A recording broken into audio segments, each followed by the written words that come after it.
আজকে আমাদের পালপুর পাড়া বৈঠক, এই পালপুর পাড়া আইএসএফের পালপুর পাড়া বৈঠক, এই পাড়া বৈঠকে আমরা একটা নির্বাচনী আলোচনা সভা করতে এসেছি।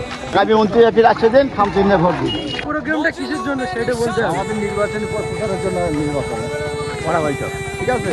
তারপরে 9টা থেকে এই যে আমাদের বিধানসভা ভোট তার নির্বাচনের জন্য এগিয়ে চলছে আমাদের লোকজন, ঠিক আছে। অবশ্যই তৃণমূলের বিসর্জন এবারে বিসর্জন, ঠিক আছে।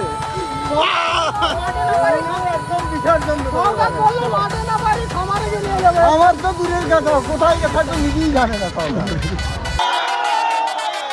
বলছি আজকে এত মানুষের সমাবেশ কি কারণটা কি বুঝতে পারছি? আসলে আমরা আজকে সন্ধ্যার পরে একটা আলোচনার বিষয় আছে, সামনে 29 এপ্রিল আমাদের একটা বিধানসভা নির্বাচন আছে, সবাই জানে। ওই জন্য একটা আমরা বৈঠক করছি নির্বাচনের বিষয়ে, একটা সভা, যেটাকে আমরা নির্বাচনী সভা বলি। সেই বিষয়ে এখন এতগুলো লোক নিয়ে আমরা যাচ্ছি, খুব ভালো আমাদের প্রভাব এখন দেখা যাচ্ছে।